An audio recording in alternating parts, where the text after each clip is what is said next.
Oh boy, it's time to cover allegedly the most controversial game. Sure, a game whose controversy was most likely astroturfed by Capcom itself or some shit like that, because ever since the lowest common denominator invaded the video gaming scene, it's become less and less about the video game and more about the social implications of any given hot new game. It's all about drama, clout, fear of missing out on the hottest new discussion on social media, and that's why all these retards forget about every new game 2 weeks after it's released. It was the same for Expedition 33, the most astroturfed quote-unquote indie game ever, who no one talks about anymore, but it sure as hell helped to make the indie label absolutely meaningless. But anyway, the case with Pragmata is a little different. It showed how absolutely mind-raped everybody is in the culture war/politics debate. Everybody wanted to chime in. You have leftards who LARP as based chuds, calling everybody who touches this game a PDF. Mind you that these freaks who are name-calling everybody are the ones who spent a lot of time and mental effort scanning Diana's character model from head to toe to find any minute detail, using the name-calling basically as an excuse to obsess over a small child's character model. So just zero self-awareness and pure projection. Then you have literal trannies, the Discord grooming child predators who want your kids on HRT and their you-know-what mutilated, and then want the state to take away your children if you don't comply with that. They're also calling everybody a PDF over this game. Yes, the type of creature who breaks down in tears and throws a shit fit when you make fun of their favorite game, Ultra Tranny. Yes, the game which features this. Yes, the venereal disease-ridden lunatic asylum escapees also joined in on the dog pile. Who would have thought? You also have extreme leftist communists like Hassan judging people who think this game is wholesome, blurting all sorts of gems like this. If you're a fucking lonely gamer who has never been around a woman and will never have sex with a woman, why do you care? Like, why do you care about having children? When his most successful pickup line is, "Hey babe, wanna come to my house, watch me torture my poor dog as I, the multi-million-dollar Nepo baby, with zero talents, zero skills, me who has never produced anything of value for society in my life, LARP as a Bolivarian revolutionary to my audience of brain-dead Twitch transvestites? Yeah, I know you like that, you gold digger. I have an extra shock collar with your name on it, babe." Yeah, this one needs no further comment. You have lefties who LARP as centrists like Tin Poop, the eternal Civil War fearmongerer. You know, the notorious gamer who has at most played Candy Crush and Call of Duty in his life, given his worthless opinion on this game, trying to cash in on the fuss. And then you have his buddy, a good buddy of his, generic miserable feminist with BPD number 27,500,002, one of those who lives alone in their apartments collecting cats forever. But even worse than that, it's one of those who like to LARP as a traditional woman, a right-wing conservative, just like, you know, Lauren Southern and Emily Wilson, you know, so very hacking trad, media influencers posting pictures, most of them suggestive in social media, to get all the attention and updates from all the thirsty simps who follow them. That's what trad always meant, isn't it? Who, like always, like to tell men to be better and to make all the effort to make more money so they're qualified in their heads to approach their roasty asses who rendered themselves incapable of getting a man because they were bug broken once by Chad and can't forget him, spilling the usual sewage they feel is right because they don't have an internal monologue, like men not being able to feel protective of children other than their own, conveniently forgetting the fact that adoption and adoptive of fathers exist, and their argument is basically, well, men don't flip out like little children on the street when they see someone carrying a baby on their arms, just like how they don't flip out when they see a cute little dog, because men aren't overgrown children, so that means men's fatherly instincts don't exist for anyone but their children. That's the level of argumentation these grifters put out. So all the discussion around this game is a great reminder that the internet is nothing but a massive cesspit of retardation and depravity, and nobody should take it seriously, not even one bit. This will never change, and I don't want it to change. Otherwise it will become even more of a sterilized, neutered medium, so it's best just to separate the wheat from the crap, paying no mind to him. That being said, it logically followed that I wouldn't listen to any of this mental illness, and I would check this game out myself to have my opinion on it. So let's review it.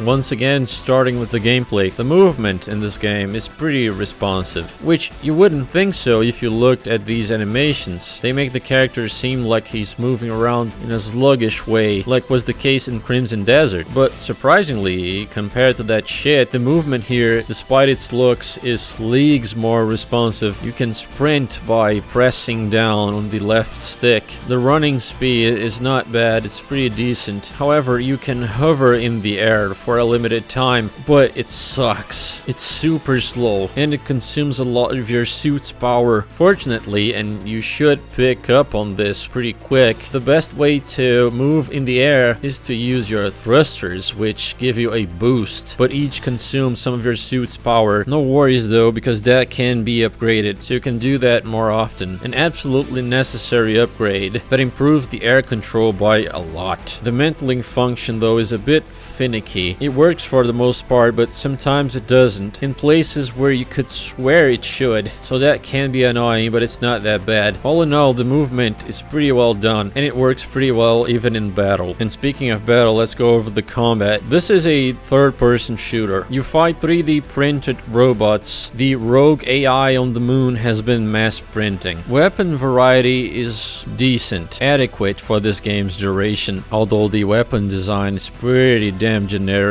They just look like generic high-tech space guns. Even some of their silhouettes are kinda hard to tell apart. So the weapon variety is decent, but it's not great because your primary weapons are only 2, and all the other weapons that you pick up have limited ammo, and they disappear if their ammo is depleted. There is no ammo on the floor for you to pick up. Honestly, I would have preferred if it was done this way, instead of you having to pick up new weapons every time your ammo is depleted. For primary weapons, you have the grip pistol, your starting weapon, and the best of its kind, as the carbine you get later looks cooler, but it's extremely weak. Unless you go for the overheat build. Overheat basically being a stagger bar each enemy has, and once it's filled, the enemy gets stunned, and you can deal massive damage to it. But I didn't find this one particularly good, so I went with the normal damage build with the pistol. I figured it just got the job done easier. You also have the secondary weapon category, which are the weapons you'll pick up from the map. These ones act as damage dealers. There's a shotgun, which is pretty fucking powerful. It's probably the best secondary weapon if you upgrade it. It is completely busted. You can kill even the big tanky enemies with just 2 or 3 shots if you know what you're doing. That's my favorite weapon for sure. Then you have this rail gun, which also deals a decent amount of damage if you charge the shot, but its projectile has a weird delay. You would expect it to be hit scan, judging by how it looks, but the projectile has a slowness to it. It's still pretty fast though. It's not that big a deal unless the enemy is moving super fast. You have a laser drill, in which you aim and hold the laser on the enemies to deal damage, like a lightning gun from Quake, but the DPS on this one was pretty average. You also have a homing missile launcher, which I also found pretty average compared to the first 2 weapons. In New Game Plus, you get an extra primary weapon, which is a melee weapon. From what I've I've experienced so far, it's pretty powerful. Then the next category is that of support weapons, aka tactical units. There's a net launcher which holds enemies in place in an area by shocking and stunning them. I barely used this one in my playthrough, but it does what it's intended to do pretty well. If you combo this with the shotgun, like I said, you can get rid of the tankiest enemies with 2 or 3 shots for free basically. Then there's the riot blaster, which shoots a grenade that knocks enemies down. It's pretty damn good because the enemies stay down for a while, leaving you enough time to shoot them pretty good. There's a sticky bomb launcher which shaves off the size of the hacking minigame. I didn't care for this one. I found it very underwhelming. And a code generator which adds blue nodes to the hacking thing, allowing you to deal extra damage to the enemy's weak spots. I'm not sure if it does anything extra, but I found the enemies exploding a lot when I used this weapon on them. It was pretty powerful, so I liked it. And finally there's the defensive weapons, and this is where you can break the game because the decoy generator is insanely broken. If you upgrade it to max, and it's pretty cheap to do so, each shot produces a hologram that lasts 30 seconds. You have 2 rounds, so you can have a full minute where the enemies will not attack you at all. They'll focus on the hologram, allowing you to do whatever you want with them. It even works on bosses. It works on every single boss for the same amount of time. It's not even capped for bosses. It is completely broken, and it's how you play this game on easy mode. And I hope they patch this thing, nerfing it, because it's ridiculous. There's plenty of those on the floor for you to pick up too. It's not like this gun is super rare, which makes this worse, but anyway, there's one called Impact Barrier which creates a spherical shield around you. I honestly did not use this one once, so I can't tell you if it's good or not. I didn't use it because I already have plenty of dodge iframes, so adding an extra barrier sounded a little bit redundant. I would much rather use the other weapons. These dodge iframes, by the way, are pretty powerful. Their timing is very lax, and you can upgrade this mechanic to get a slowdown effect on a perfect dodge. Perfect being very lax as well, which is very powerful as a mechanic. It makes the game a lot easier. There's a drone hive which spawns a bunch of drones that fly around attacking enemies for you, pretty much just like the drones from Risk of Rain, which do help, but none of these weapons come even close to the decoy gun. There are more weapons which you can unlock using the bingo minigame in the shelter, like the limb cannon and the hacking mines, but I did not unlock those. I found the selection of weapons I had pretty much enough to deal with anything. So the big gimmick of this game, the thing that tries to set it apart, is the hacking mechanic. You are forced to hack every single enemy you fight in order to expose their weak spots so you can deal damage to them. Otherwise, your guns do basically no damage. This is the whole purpose of having the robot girl on your back. She's the one who does the hacking. This mechanic is a mixed bag. It's pretty much the same thing always. You basically solve a captcha running over blue nodes which open up the enemy's weak spots for you, and the more blue nodes you trace, the longer the weak spots are going to be exposed for you. There's some variation to the hacking board patterns, but the board is not randomized. You can identify every pattern after a while, more or less. A successful hack does damage to the enemy as well, and you can upgrade this damage in the shelter. With certain builds you can multiply this damage, so you're not limited to just one play style, shooting. You can do plenty of damage by hacking too, which is why you can hack the same enemy multiple times. Since I'm not a big fan of this hacking thing, I did not feel like using this build. The hacking minigame can be a little challenging if you try and override all the blue nodes, which, like I said, increase the damage dealt to the weak spots and leave those exposed for longer. But the challenge in this game presents itself in the form of multitasking. You hack at the same time you shoot enemies and dodge their attacks. I guess there can be some satisfaction in getting good at that. I found some myself, but most of the time the hacking, it's just annoying when I just want to shoot the enemies, you know? The most satisfying thing to do in this game is to shoot enemies in their weak spots. That's satisfying, not the hacking, at least for me. But this is the thing that makes this game, right? It's this game's identity, even though it's nothing revolutionary. It's just solving captchas at the same time you fight, basically. And to be honest, there is some strategy to that. The extra hacking nodes, the yellow ones that you can acquire, fire do a variety of things to enemies if you trace them in a hack, like shocking and stunning them, knocking them to the floor, confusing them so they attack each other, and some of them even heal you. But my favorite was the multi-hack for sure, because by hacking one enemy and using this node, you hack all the enemies around it, and all the effects are applied to those enemies as well, so you can stun, confuse, do whatever to a bunch of enemies all at once with the multi-hack node. It is pretty powerful, and I'd say a little bit broken. One quality of life feature that this game lacks in this regard is if you screw up your path in the hacking board, there's no easy way to reset it. You have to undo your steps one by one in reverse, or take damage intentionally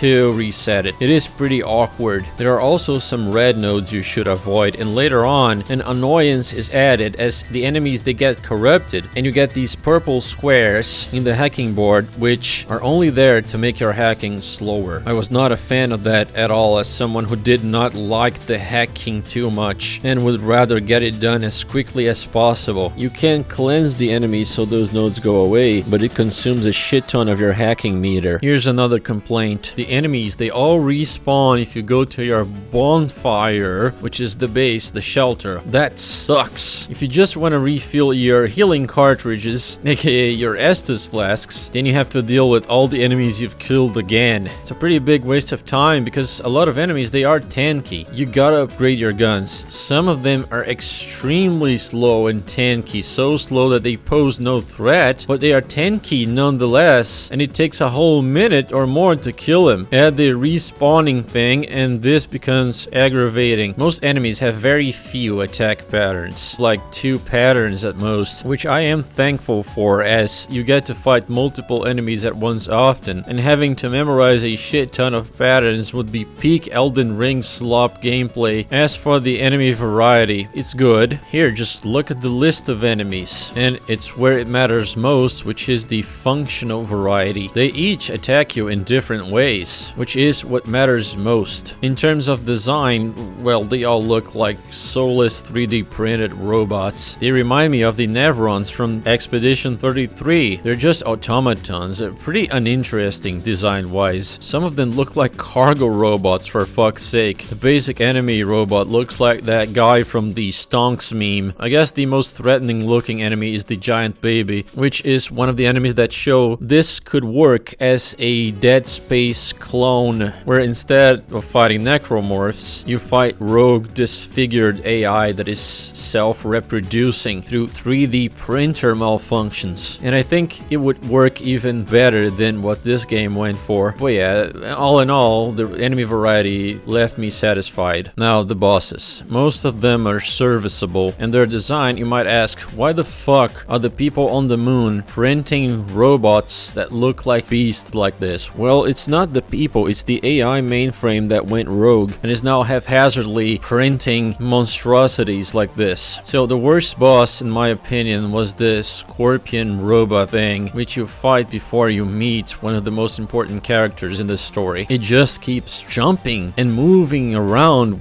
non-stop, so it's a pain in the ass to shoot it, you know, to deal damage. At least on controller, they should have made it so it spends more time sitting still in between combos, giving you a chance to attack once it's done with its onslaught. And the way it ceaselessly attacks you reminds me a lot of Elden Ring. It's slop. I like this excavator boss, because at first it is a common enemy you're not supposed to fight, of course. It's too tanky, it doesn't even have a health bar, but before you meet it in a boss fight, it turns this whole segment into something like that Half-Life 2 coast section with the ant lions, albeit less annoying than that somehow. Step on the sand and the worm emerges to get you, but it's really not that hard to deal with it, and maneuvering around avoiding the sand is quite engaging. But unfortunately, its actual boss fight is pretty ridiculous. So the bosses in this game, it's weird. They start alright, pretty balanced difficulty-wise, pretty adequate. Then there's that annoying scorpion boss, the anomaly, which is significantly harder. And then the bosses, they become easier. The worm boss, that whole fight basically played itself for me. I don't know what I was even doing. It would just fall on the ground at certain points for me to inflict free damage. I really had no clue what I was doing right. The boss just acted itself in front of me like like your average loony troony ultra kill fan once they finally find that perfectly tall bridge with a nice view, you know, in Minecraft, of course. The remaining bosses are also pretty easy, I imagine, and I say imagine because I had some trouble with them because my controller is broken. But even when having to stand still awkwardly, holding E on the keyboard with my left hand in order to cleanse the goop from them to damage them, I only died once to each, the final boss and another one before it. So without this inconvenience, with an actual functioning controller, beating those bosses first try is probably very common. It's weird how the bosses get easier and easier instead of more and more challenging as the game goes on, except for that Scorpion one. Then there's this pseudo boss fight as you're healing Diana, which is just a scripted sequence basically. You run around for a bit until Diana gets healed and then it's over. You fight it again later with a proper boss fight, but this whole thing here felt completely unnecessary. And this next complaint, it's not really a boss fight, it's the lead up to the final boss fight. This segment of the game is kinda long and it's all about these gauntlets that you have to fight one after the other. Pretty much the same thing Silent Hill F did. They completely ran out of ideas at this point. So you just fight in a bunch of arenas strung together with the same enemies you already know, with only one new enemy, this big guy right here. So this whole section felt like padding, but it was not nearly as bad as Silent Hill F's version of it. So at least there's that. Now some other things, the puzzles, there really aren't that many in this game. Most of them couldn't even be called puzzles because they are so extremely obvious and necessary to progress. Most of what I'm talking about are these segments where you have to find all the terminals in an area to unlock a door required for you to progress. They do this multiple times and I wish it was a little more creative with the level design, which is not very remarkable at all. The level design does its job, but you're just traveling from room to hallway to room that look pretty similar to each other. There is some verticality and some platforming in the main course. It's just decent enough that you don't notice any problems, but it's completely unremarkable. Still, about puzzles, there is one pretty annoying type of puzzle this game throws at you in a certain segment, which is just box pushing, or rather block pushing. These puzzles, they are pretty fucking easy, so even if you just keep pushing the boxes haphazardly, you end up solving them even when not paying attention. So they're mostly there for padding in this specific area of the game, except for one of them, which was a little more confusing because the game allows you to push these blocks from pretty steep angles. Except in this puzzle in particular, which for some reason it doesn't allow you to push this block in particular, the one necessary for you to complete the puzzle, in the same way you've been pushing them all this time. No, for this one you have to be standing precisely on this spot, otherwise it doesn't let you do it, which was pretty stupid. One thing this game does that I liked is that instead of using yellow paint to guide you, it uses collectibles in the environment, trails of them, to guide you where to go, as games used to do a long time ago when games were good, before the normie retards thought that was too gamey, and so it was all replaced by yellow paint. And then you have some extra challenges you can do. Scattered across the lunar station, there are many red doors, which you need a red key to open, and behind them you fight an enemy gauntlet, these being significantly more difficult than the gauntlets you fight in the regular level at that point. They're fairly challenging, but not unfair, so anyone can beat them without having to grind anything, and they usually have some pretty good rewards for you, like upgrade points. And then in the shelter, you can play these challenge mini games in VR, pretty much like the Metal Gear Solid VR missions. There are plenty of them, and some of them are very challenging. The rewards for completing them are again upgrade currency and upgrade points, coins for the bingo minigame and base, which in turn unlock more stuff like skins, more upgrade points, information about the enemies and lore, and unique weapons and all that. So it's pretty satisfying to do these challenges. And as we touched on the shelter, well, it is the place you go back to replenish your health potions or cartridges, spend your upgrade points, save your game, and also you can speak with Diana in there. The game really encourages you to interact with her a lot, to experience all the dead sim stuff, which, alright, I guess. There are some collectibles you can give her, some some toys and everything for her to play with, and in turn she gives you some rewards, which are just more of the stuff I already went over. You can select your loadout before going back to the adventure and everything. No major complaints there, especially because the loading screens you have to experience every time you leave and enter the shelter, they're pretty short. And that's all I have to say about the gameplay. It is perfectly serviceable, pretty good I would say. A lot of people I know, they hate the hacking thing, which I also find kind of underwhelming, but I didn't straight up hate it. It's not that bad. One thing that was kind of bad though, grating on my ears even, was Diana yapping, telling me what to do all the time, which is pretty much required in a modern game, to have a companion unknowingly telling you everything you should do in this game, especially during combat. Although in this game it wasn't that aggravating, I still changed the spoken language to Japanese, because that way, even though she was yapping in my ear, because I didn't understand what she was saying, it didn't feel so bad. So have that pro tip. Oh, and one more thing, the final sequence where you kill the mutated final boss, going up that tower as you do it, this is not gameplay. It's a glorified QTE segment, although it looks pretty cool, not gonna lie. But you know, I wish I could fly,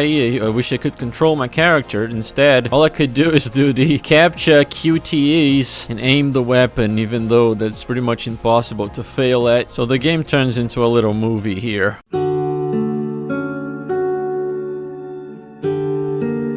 In terms of visuals, well, it's the RE engine. It's photorealistic slop. Graphics are so irrelevant to my taste in video games, there's nothing more to be said. Again, the game runs pretty well, as every RE engine game does. Much better than the shit Indians produce in UE5. There's basically no art style, it's just bland photorealism. This game has a couple "look at this cool view, dude" moments, typical in modern games that want to showcase their super hacking awesome graphics. There was one instance of this which I actually found pretty cool. I really felt the scale of the structure in the distance somehow. Hugh Among Us, the main character, well, let's say I cannot unsee Jetstream Sam's face on him. They look really similar, especially with the suit. This game visually looks a lot like Death Stranding, so I hope Kojima is clawing his skin off looking at this game, which is an actual game, unlike Death Stranding, the Amazon package delivery simulator movie game. But the visual identity of Pragmata is sorely lacking. Most environments, they look the same. It's the same aesthetic throughout the whole lunar station. Metal surfaces painted in white everywhere. There's barely any variety to this. Some areas have some vegetation and more greenery, but other than that, it's just this sterile white metal. And the music as well is pretty unremarkable. The good news is that it's not just the generic epic orchestral bullshit that's everywhere in modern gaming, but instead it's basically the anime hype piano for the most part. Basically upbeat music where instead of a guitar you have a piano for the lead melody. Very typical of modern anime. But the bad news is that the combat music sucks. It's just whoop whoop whoop electronic music, very filler like, and it started giving me a fucking headache after a while.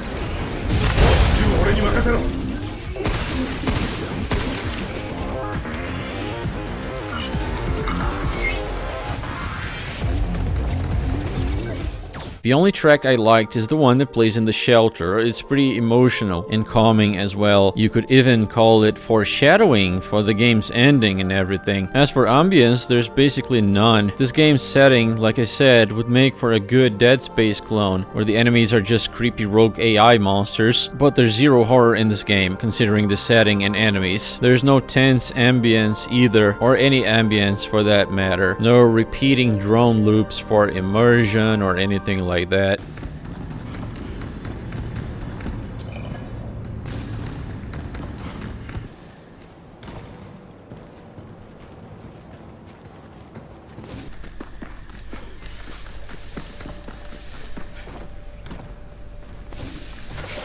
It's mostly just silence until you get into a fight and the whoop whoop whoop kicks in, or some important moment where the anime piano kicks in. Very, very mid, sonically speaking.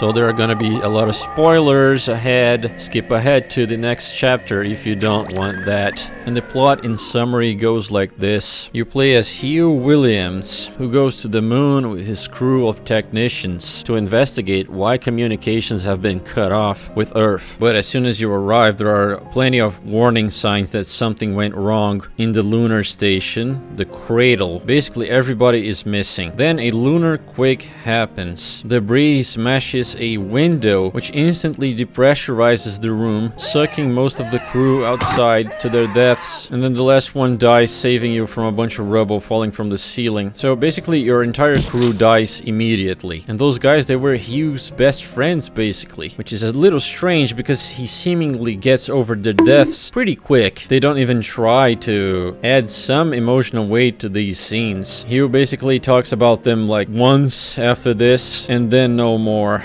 So Hugh is awakened by the little girl robot, who's a Pragmata, a special type of android that is especially resemblant of a human, who made everybody overreact and lose their minds because people are that stupid. She wakes you up and heals you and starts helping you for whatever reason, and she and Hugh start to bond as family over the course of the game. Even though she's not a real kid, she's just a robot, which is also strange because Hugh expressed his distrust for robots when talking to his buddies in the beginning, but he's very quick to trust this one. I guess the explanation I can come up with is that the trauma of losing all his friends instantly made Hugh more accepting of AI and robots, to not feel the crushing loneliness and despair. Basically a distraction coping mechanism, but I'm definitely overanalyzing this shit. It's just his paternal instincts. So you spend most of the game trying to find some way of contacting Earth to call for help and figuring out what the hell happened to the cradle, why everybody's missing or dead. There are a bunch of holographic audio logs where you can see the people who worked on the moon going about their days and how they reacted when it all went to shit before they died. And this game put a bunch of diversity hires on the moon. Holy shit, no wonder everything went to shit. So basically, this is what happened. This lunar station is used as a testing grounds for a 3D printing technology that uses lunum, an ore that was discovered on the moon, converted to Luna filament, which can print pretty much anything instantly, from large objects to structure to even organic matter, robots, and all kinds of shit. It's an experimental revolutionary technology that's only available at the moment on the moon. So they developed all sorts of robots to help them with stuff, and since it's all very easy to print with Luna filament, it was a viable strategy. Well, it turns out that a certain Dr. Higgins, a scientist, works here. His 8-year-old daughter was terminally ill back on Earth, and so he went to the moon with the idea to basically create an android version of his daughter with Luna filament in order to research a cure for her disease.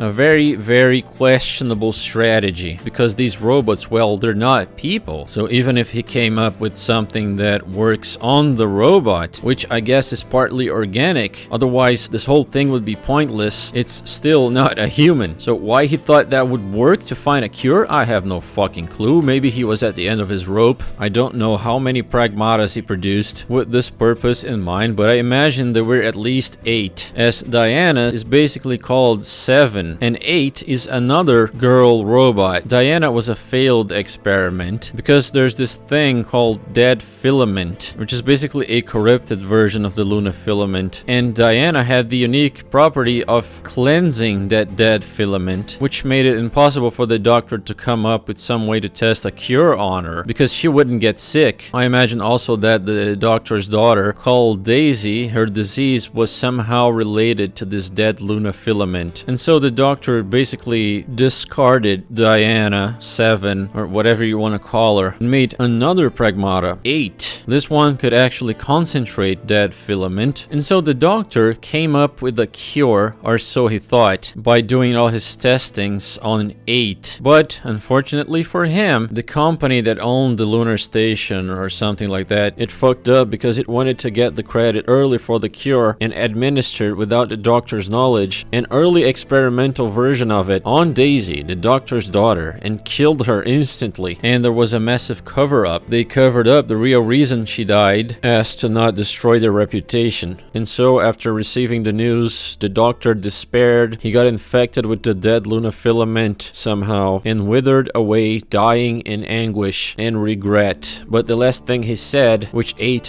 heard him say, was that it was all Earth's and Delphi's, the company's, fault. And so that's the motivation for 8, the main villain. So she decided that she would destroy the fucking planet as revenge by sending a massive amount of dead filament to Earth to infect everything and kill everyone. And so when Hugh arrives, she sets up a scenario where it looks like she needs help, that she's one of the survivors. Either that or she was attacked by the AI as well. But either way, she goads Hugh and Diana into helping her. In one moment, she installs a virus in Diana without her realizing it. And when Diana tries to shut off Edis, which is the AI mainframe that controls the entire base, she actually ended up infecting it. And so 8 takes control of the entire thing. And when they confront her, she shoots that filament through Hugh's side, infecting him and basically destroying a large portion of Diana's body. So you go out of your way to help Diana to reconstruct her and disinfect her, but Hugh is still infected. And so they make their way to confront 8. You have the final boss fight against her, and she gets obliterated in the end. Hugh, noticing that he's about to die, decides that he wants to send his favorite clanker, Diana at least, back to Earth, because he thinks of her as a real child who has so much to learn and live. And so he puts her on a shuttle without telling her that he's dying, sends her off, and finally reveals that he's sick and about to die. She gets all sad, and they say their final farewells and shit, even though for her it's pretty sudden. And he launches the shuttle to Earth and stays behind to die. She lands in Madagascar, the place she always wanted to go, and then she gets dissected by the local envoys, and all her components are sold in the black market.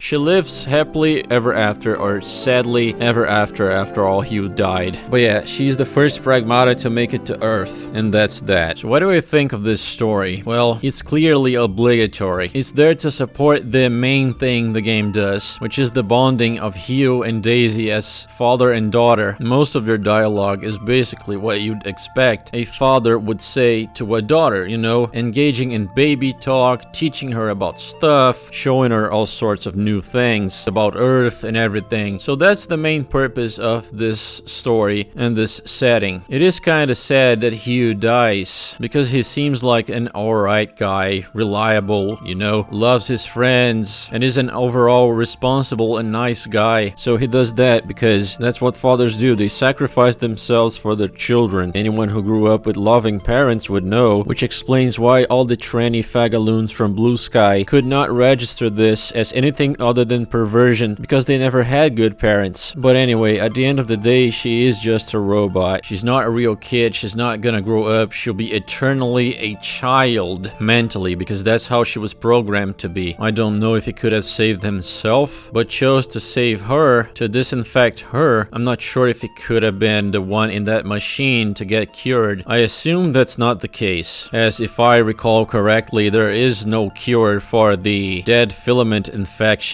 If it infects a human, that's it for them. I wish Hugh's friends and co-workers were more valuable memories for him. Instead, they're just discarded pretty quick from the story. As for 8, I think she's a pretty underwhelming villain. After it's revealed that she's the villain, it's pretty quick getting from that point to the final boss. And meanwhile, she doesn't really accomplish anything of note. She's just there to be the final boss and be defeated. Did I feel anything for these characters? Not much. I did feel for Hugh, as I've said, a little bit, because he loses everything, and a little bit for Diana, even though not much, because I know she's just a mechanical robot, and a very capable one. She's the one protecting Hugh a lot of times, so I couldn't sympathize with her predicament as much as other similar characters have managed to accomplish. I've heard people say that the message is that Dr. Higgins, he neglected his daughter. He wasn't there for for her. Instead, he was on the moon trying to come up with a cure, a futile endeavor. And that's an example of bad parenting, so that's why 8 turned evil. And Hugh, he was an example of good parenting. He was there for Diana all the time, and teaching her stuff and playing with her and everything. And that's why Diana didn't turn out to be a mass murdering psychopath, which is a fine message to deliver. Even though, you know, Diana seemed to be pretty benevolent even before she met Hugh. But if it's really about that, it's fine by me. But something still bothers me, and that is simply that Hugh sacrifices himself for a clanker who's not human, let alone his biological daughter. So this game, if in theory it's there to stimulate people to have kids so they can have a wholesome daughter like Diana, well, in practice, I wonder if these problems aren't going to have an undesirable effect. I can only hope not, but to me this entire discussion is moot. No one's gonna have kids because of a fucking video game. If that were the case, then Spy X Family should already be saving Japan, revitalizing their birth rates, and also saving the West as well. But that's not what happens in practice. I wish it would, but if it has any effect, it would be over an extremely long term, and it would be negligible. It would not be enough. Not nearly enough. It wouldn't even tickle the problem. There would need to be enough media like this to cause an entire cultural shift, a massive endeavor, which would be excellent if it came to be, but I don't see that happening. Not in my lifetime. So those are my thoughts on this game's plot. Let's go over some of the controversy.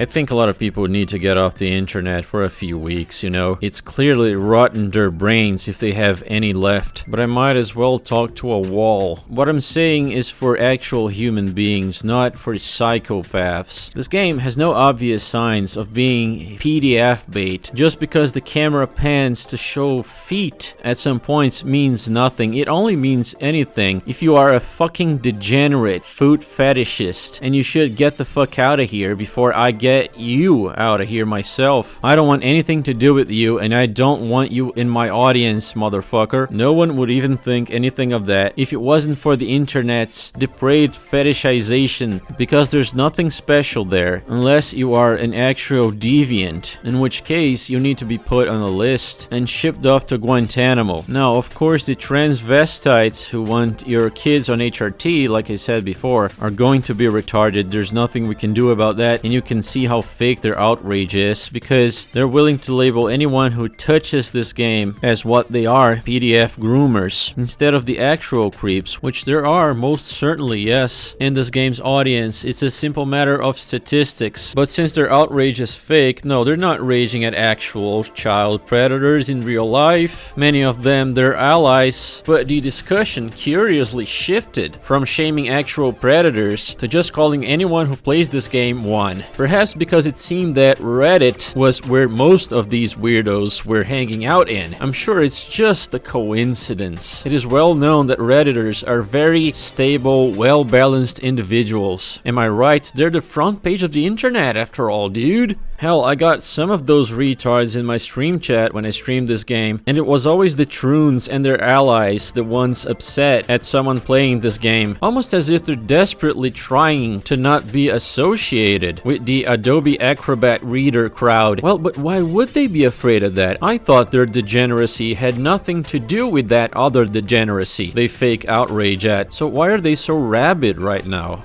It really makes you think. No, this is a much simpler matter. What they're doing is very simple. They want to turn the word meaningless so that eventually it's not going to be seen as a crime nor taken seriously by anybody. Basically what they did with the words racist, fascist, Nazi, nobody takes those insults seriously anymore because they diluted the meaning of these words so much everybody is sick of their bullshit. And so being called a racist nowadays is more of a compliment than anything, except within their disgusting bubbles. And So they want to call everybody a PDF now, so they can be called a PDF in the future and not feel threatened by it. That's their goal with this, because by reshaping language, they can reshape reality. But what does it matter what slander they throw around? Remember, these types have generally very short expiration dates. We can only hope it comes before they decide to schmoot a schmool or schmill their own parents for misgendering them. Oh, and never forget that if the kid in this game was not a normal looking kid, but instead a kid who trooned out, which again is what they want your kids to go through in school, and that's why they try through policy to separate kids from their parents as much as they can. Well, if that was the case, they would be loving this game. The entirety of Reddit and Discord Jannies would be applauding. And the funniest thing is, Crapcom, having no self-awareness, decided to use Sphere Hunter, the tranny, to promote this game of all people, or rather creatures. Oh my god!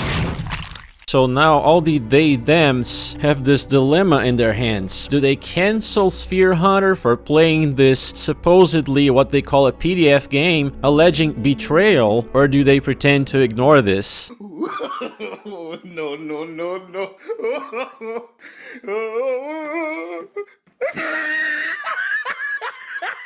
Because it's one of their allies, dude, who's playing the game. It's not a chud. And so their projection, their fake outrage would not apply to him. And we know the answer. They would never throw a fellow trans ally under the bus just so they can keep their silly Reddit LARP that they are not the real PDFs going on. And so there we go. It's a nothing burger at the end of the day, as is always the case with them. So yeah, those are my 2 cents on this matter. Once again, the problem is video games, dude. As always, it's all so tiresome.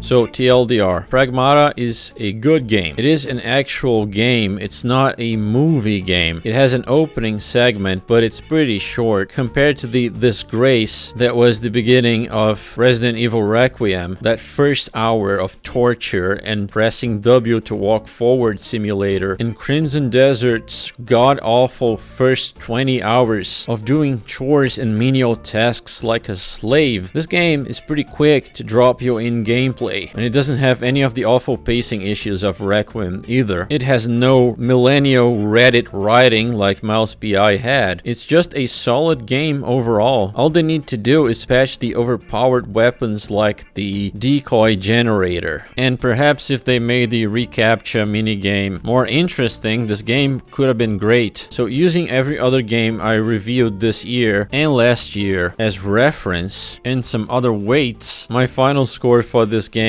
is a 7.5 out of 10. So finally, I was able to give a game a score higher than 7. It is a miracle. So although it's not a masterpiece, nor is it amazing, nor excellent, it is a pretty solid and polished product. I didn't find any glitches or technical problems. The duration is adequate, although the final stretch gets kind of annoying with all the gauntlets one after the other, although it's not a problem to the extent of Silent Hill F's version of this, which was pure unbridled torture. And so it has some flaws which prevent me from giving it an 8. But overall, it is this year's best game so far. For me, always remember, don't be a retard. If you are interested in any game whatsoever, then try playing it first. A lot of times you can tell a game is shit just by looking at it. However, there are times when playing the game feels a lot better than watching it. I found the game extremely uninteresting when I just watch other people play it, but once I tried it, its gameplay is more satisfying than I thought initially. This is true for any sort of game. I'm not talking about this one specifically. It's just something I noticed that some people, they make up their minds after watching one frame of a game. They make their minds that it's absolute dog shit and then close their ears forever. Don't be like that. Don't be stupid. There are enough stupid people on this planet. I gave this game a chance, and this time I was not absolutely disappointed. Wow, look at that. So let the Discord groomers on HRT squeal like hyenas in the comment sections. See if I care. But anyway, yeah, that's the review. I'll see you guys later.